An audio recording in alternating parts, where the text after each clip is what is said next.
O naufraxio do Casón puxo en perigo a toda a Costa da Morte. Foi preciso desaloxar as vilas de Fisterra, Cee, Corcubión e Muxía. A tripulación componía 31 chineses e só se salvaron 8. Náufragos.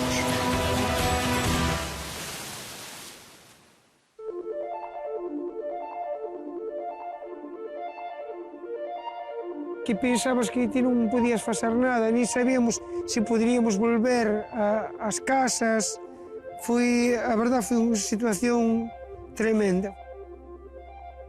E quen non ten medo de salir da casa e deixar toda a túa vida así? Toda unha vida que fixestes. Calquera ten medo de non volver. Tirarse ao mar con eses chalecos salvavidas hai que saber tirarse. E tiraron-se de calquera maneira disnocaron-se, porque estaban disnocaos. O que dixía o médico, estaban disnocaos. Iban a levar o pescado ao muro e dicían que non, o ser de Fisterra, que o mellor estaba contaminado, hasta que empezaron a ir ao mar pouquinho a pouco, pasámolas mal. Toda unha comarca naufragou. A Costa da Morte de Fisterra a Malpica, acostumada ás traxedias no mar, nunca vivira unha situación como esta. Os naufraxos que se saldan con mortes furan brutalmente os corazóns das xentes das vilas mariñeiras, pero que o resultado do embarrancamento do Casón fora que tiveran que abandonar as súas casas todos os veciños e veciñas da maioría das vilas desta costa foi un sofrimento nunca sospeitado.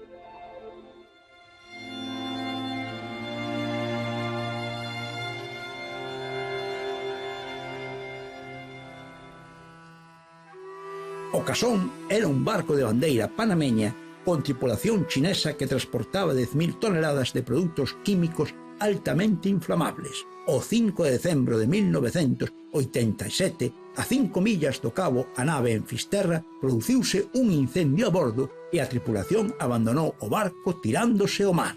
O barco acabou embarrancando na punta do castelo na praia do Rostro de Fisterra. Dos seus 31 tripulantes, só 8 lograron salvarse.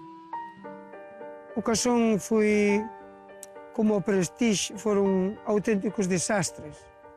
Foi un desastre porque tivemos que marchar, tivemos que evacuar, tivemos que deixar todas as casas, ao mellor tiñas incluso animales que atender e marchamos despavoridos para outros lados. Eu marchei para Brantoas. A familia inteira marchamos para Brantoas e acolléronos como se fora a nosa casa. E como a min, pois, pasoulle a case todo Fisterra, porque todo Fisterra tivemos que marchar. E iso era, é verdade, un momento que pensabas que ti non podías facer nada, ni sabíamos se poderíamos volver ás casas. A verdade, foi unha situación tremenda, foi unha situación tremenda. Hubo ali na praza do Concello, hubo unha reunión e a xente estaba moi alporizada, había moitísimas dúbidas, non se sabíase que traía produtos tóxicos, non, que inflamables, corrosivos, pero a verdade non sabíamos ben, falábase de que podía traer radio, traer uranio, produtos radioactivos. Fora un ano despois de Chernobyl, a xente tiña verdadeiramente pánico. Entón, nós, despois desa reunión e tal, xa decidimos marchar. Xa, antes de que explotara, de que os bidóns de sodio caeran ao mar aí na punta do castelo e empezar a explosionar, claro, e formarase aquela nube tóxica. Pero nós xa marchamos uns días antes. Nós daquela tiñamos un negocio familiar, unha cafetería, no centro da plaza. Empezaron a dicir que chegara un barco, que traía uns homes mortos, e que traía cousa química mala a bordo, e a xente empezou a poñerse nerviosa. Dixeron que había que marchar porque era cousa mala, que era química, porque o barco facía algunhas explosións, debía ser o contacto ca agua, eso, pois facía explosións, e claro, a xente asustábase. E iban hasta a porta do ayuntamiento, e os do ayuntamiento dicíanlle que había que marchar, que había que deixar o pueblo, e que había que marchar, porque isto que era un veneno. As das aldeas viñan polos camiños que daban pena hasta coller o coche de línea, e viñan porque, claro, o coche de línea non lle iba hasta, o autobús non lle iba ás portas, e viñan como podían hasta coller o autobús na carretera. E así moitos días iban, hoxe iban, traían unha noticia, mañán iban, traían o peor noticia. E claro, foi un declive total. Entonces, nós resistíamonos a marchar. Pero en vista que marchaba todo o mundo, pois nós tamén collemos e marchamos. Hombre, contentos non iba nadie, non. Ainda cando regresamos non viñamos contentos. Tiñamos eso dentro, non? Tiñamos unha tristeza, un pesar, porque pasamos por eso que nunca hubiéramos pasado. E iso foi unha cousa para nós, pois, moi gorda. Non pasou nada, pero é moi triste que teñas que deixar a túa casa, a túa vida, non sabes se poderás volver a ela. E iso é moi triste.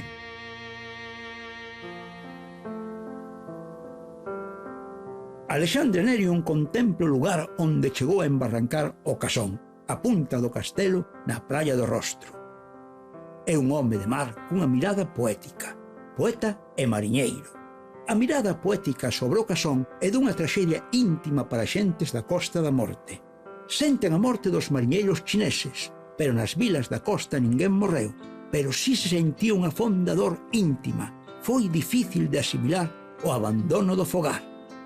Nada, estábamos pendientes todo o día da TVG de Galicia, porque sempre estaban en directo, poñéndoche, non, o Casón estaba calma, si, dixes, estando calma, nós como podemos estar fora e tal, era eso, non, a incertidumbre que había, non, e claro, tampouco sabía se, imagínate que houbera produtos radioactivos ou tal, que os pudo haber, ao mellor ni siquiera podías volver a casa, entendes? E tiñas animales, porque se cuidaban animales, galiñas, algún porco e tal, a xente tiña, bueno, é verdad, foron momentos así de pánico fortísimos en toda a zona. E, bueno, o Prestige, pois, podían morrer a fauna, de feito, moitas especies desapareceron, non? Pero sabías que iba a volver, non sabías se podías volver ao mar. Pero aí tiñamos a incertidumbre de que ao mellor nin podíamos volver a casa.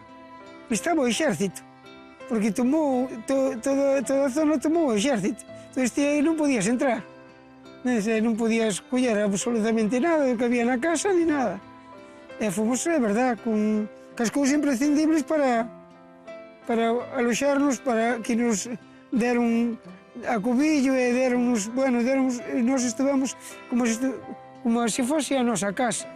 Estivemos 2 semanas ou así, xa a xente xa volvera, xa non había tanto pánico e chegamos a casa. Nós, claro, cando vimos, sempre nos pasa a todos os fisterráns, cando vimos e pasamos por Talón e xa vemos o Fisterra, non, xa se nos abre o corazón, xa chegamos a nosa casiña. Non, é unha inmensa alegría, claro. Pero, bueno, gracias a Deus, pois, podemos volver e nada, ao final o Casón pasou, despois ven o Prestige. Bueno, como é verdade, tantas traxedias que pasaron aquí. Eu tiña teléfono xa, un teléfono fijo en casa. E chamara-me o presidente do Corrojo, que era Ángel, e me dixo que bajara, que tiña que sair con la lancha, que había un barco que estaba pidiendo auxilios. E que aí mesma íbamos falando, pouquinho a pouco, e xa nos puxemos por fora do cabo. E sabíamos un barco que fumeaba. E claro, nós dixemos, pero pues non hai ninguén. No barco non había nadie. No barco non había nadie. E claro, chamamos a costera, mire que estamos aquí ao lado do Casón, estamos a 5 millas da costa, da oeste da nave, e non hai xente, ninguén.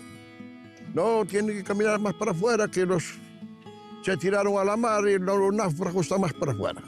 E foi cando estábamos os helicópteros, estaba un do SAR, e máis estaba o helicóptero do Estado, un gris, escuro, un verde, verdoso. Estaban collendo náufragos. E nós tamén, dedicamos a collerlos, e collemos hasta 9. A miña suposición é moi lógica, mira. Dixen antes que o Casón tiña o bote acostado. Bueno, ese bote tuveron que poñelo para o mar. A poñelo ao mar, seguramente, esa é a miña versión, que foron para o bote, pero arrebentou a segunda bodega de proa. A reventar a segunda bodega asustándose. Foron para a popa, e a parte alta do puente tiña máis de 10 metros de alto. Bastante máis. E para tirarse ao mar con eses chalecos salvavidas hai que saber tirarse. Porque eran deses de taco rígido. E tiraronse de calquera maneira, desnocaronse, porque estaban desnocados. O que dixía o médico, estaban desnocados. A miña versión é esa. Cando o bote estaba ali, para abaixo estaba.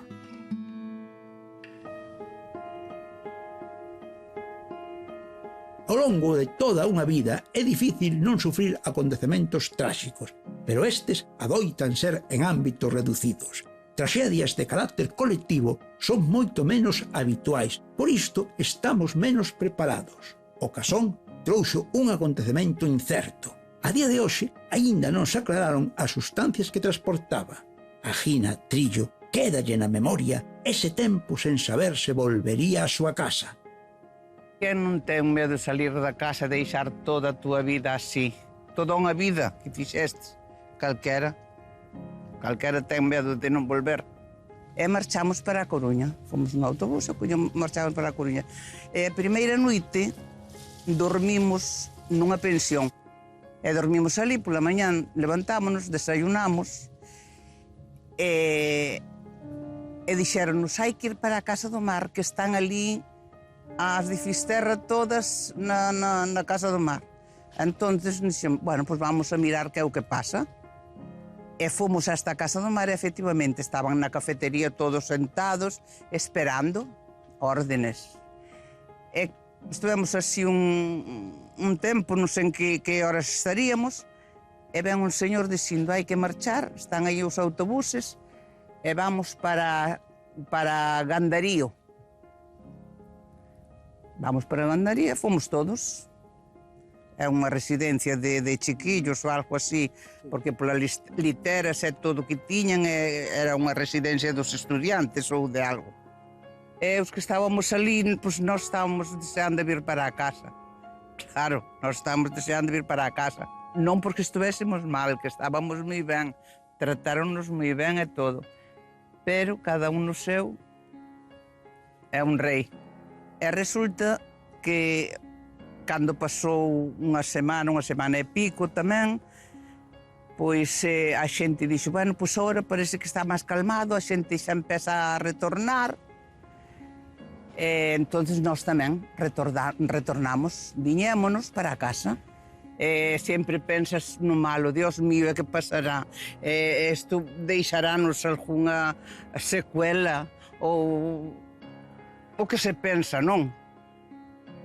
Pero o tempo foi pasando e a vida pois normalizouse e todo quedou en nada, gracias a Dios. Son traxedias cíclicas. Sí, sempre, a ver, aquí na Costa Morte, sabes, sempre houve moitos naufraxios. Aquí os ventos predominantes en inverno son de suroeste. O que a maior parte de xente non sabe é que cando hai ventos de suroeste, a corrente sempre ven de noroeste. Entón hai unha contraposición entre corrente e vento. Entre corrente e vento, e as ondas son inmensas. Fai poucos anos, 4 ou 5 anos, ali no Cabo Belán, medironse ondas de 30 metros de altura. Hai que imaginarse gobernar un barco con 30 metros de altura de onda o vento a 120 km de suroeste e a corriente atravesada do noroeste, que a corriente ten máis forza que o vento, porque che dá na obra viva do barco e gira-che a embarcación. Entón, que fai o golpe de mar, golpea-che fortemente. Entón, antes xa nada, se tiña calquer percance, se lle rompían unha vela, se lle rompían calquera o timón, pois tanto a corrente como o vento tirabas contra as pedras. E hoxe pasa o mesmo. É dicir, o Casón, tanto o Casón como o Prestige son grandes barcos, claro, que teñen unha carga líquida. Entón, no mar hai o quebranto máis o arrufo, depende de onde dé a onda. Entón, o barco móvese, se a onda vai no medio, o barco móvese para ir proa e popa. Se a onda vai de proa e de popa, donde fai a forza é no medio. Entendes? E aí, en calquer momento, pode aventar, pode romper. E pasan tantos barcos por aquí, máis de 40.000 barcos cada ano. E un tercio aproximadamente trae mercancías moi perigosas. Finita Lago, co seu ser de muller de Fisterra, contempla o mar que dou e dá de comer á súa familia. Pero tamén o mar de tantas traxedias para as familias mariñeiras. A traxedia do Casón arrebatouna da súa casa, como a todos, e isto para xentes da Costa da Morte é un xerador de profunda dor. A tribo da Costa da Morte é dun profundo sentido de fogar. O territorio é parte do sentimento, e tiveron que abandonar a casa e o territorio. Eu, claro, estaba traballando abaixo na Gallega, que había un restaurante na plaza do pueblo, eu vivía no cuarto piso, e andaba todo o mundo en revolución. Aí ve miña nai. Finita, prepara todo, que nos marchamos, que está o Casón aí, vai a reventar dun momento para outro. E dixo, Dios mío, idevos vos que eu non marcho con tanto... Con 4 criaturas, o meu 5 ou 6, a donde vamos? O meu chorando, vámonos, que vamos a morrer todos aquí, porque están poñendo gases tóxicos, está explotando o barco, e non vai a ser que quedemos todos no sitio. Bueno, preparei un bolso co máis imprescindible dos rapaces e tal e cual. Ás 5 da tarde fun para a parada de autobuses. Bueno, xa estaba todo o mundo ali. Uns porque vamos a quedar, porque vamos a morrer. Salimos ás 6 da tarde. O finado meu home veme acompañar. Resulta que quen quedaba? Outro cuñado que non quería virse, que vive no castillo. Entonces, que fixo o meu home? Acompañounos ao coche. Cando estábamos xa sentados cas nosas familias respectivamente, marchou. E dixo, Finita, vaite, que despois xa me vou eu. Pero como te vas a marchar e deixarme sola a min cá? Eu sempre fui a que levou a batuta de todo. Resulta, collemos e marchamos. A donde nos levaron? A Casa do Mar. E el collía e foi para o castillo. Entonces, que pasou? Que eu non sabía nada do meu home. O meu home mandaron para Noia. E como non había móviles, non era como hoxe. Tiñamos fijo, cada unha das súas casas. E non sabía nada del.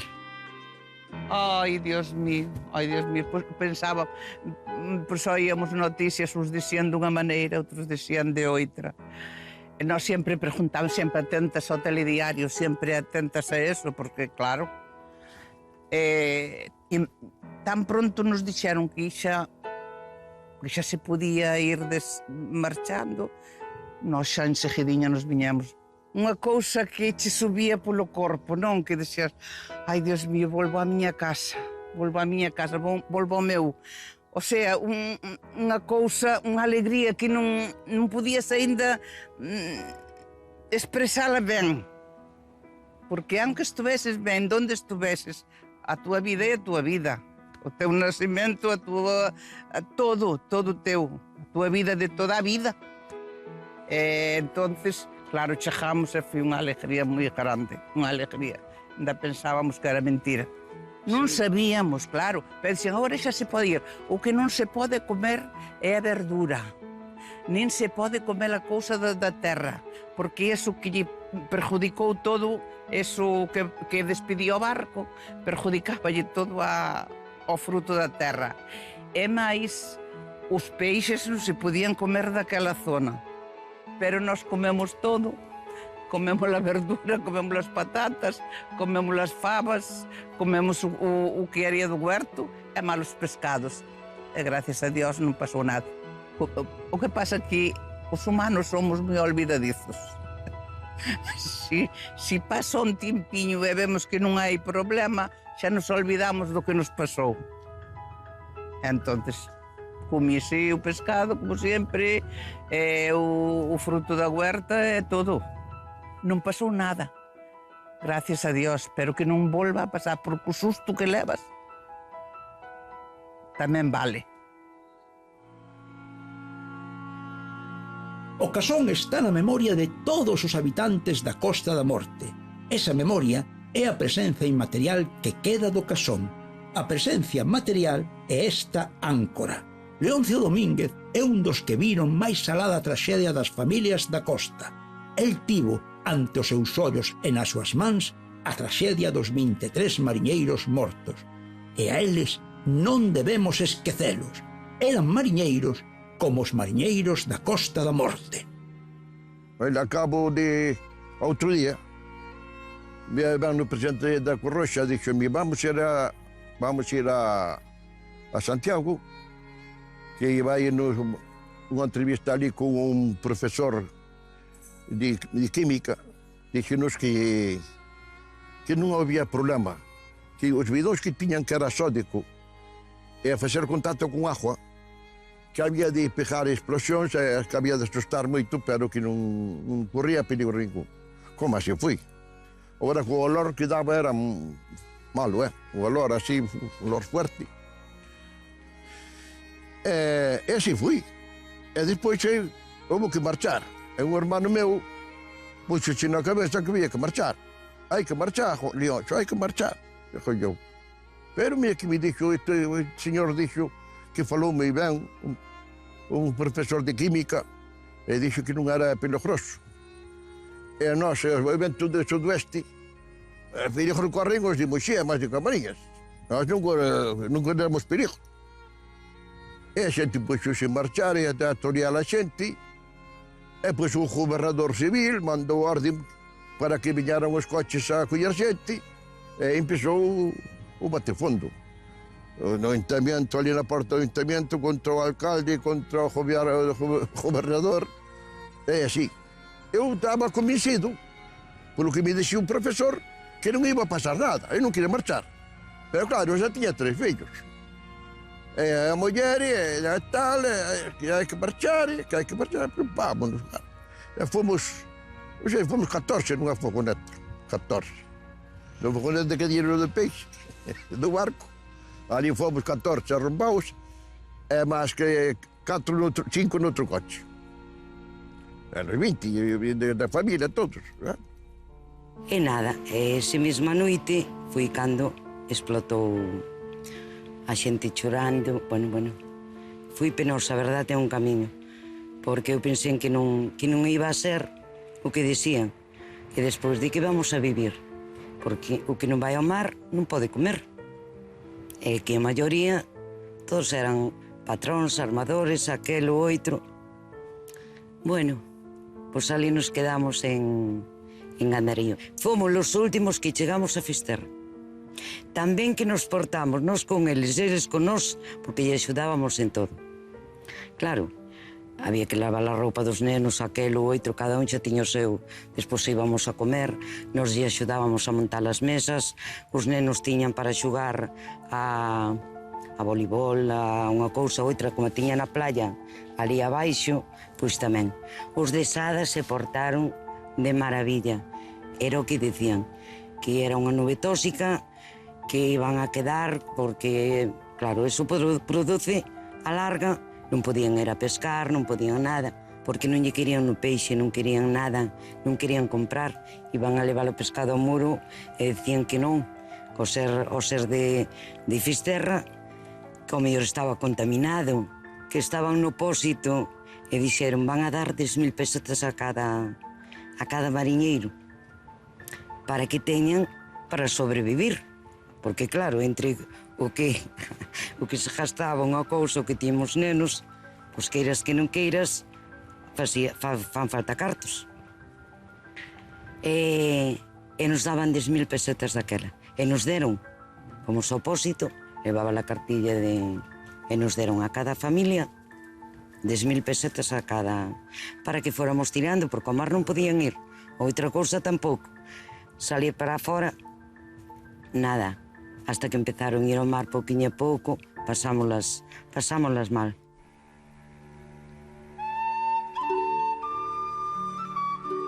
Debúllase-me as vaguas no rostro da memoria, chafarices de mágoas acendendo a lareira, gumes enferruxados na friaxe da aurora, onde a terresura labra negras ondas esgrevias. Canta humilde palabra na terra xeonllada, batendo nos balados os xugos contra as pedras. Cantos fieis cavadoiros, chorando nos recantos, cantos tristes mulidos, cargados de paciencia. Decruamos de goiros coa fame omnipresente, de salgados laídos nos estigmas da area. Peneiramos os loiros, cabelos das espigas, nos delampos perdidos da tarde treboenta. Esgazamos os coiros na bravura do tempo, cos pés aterecidos, exhaustos na pobreza.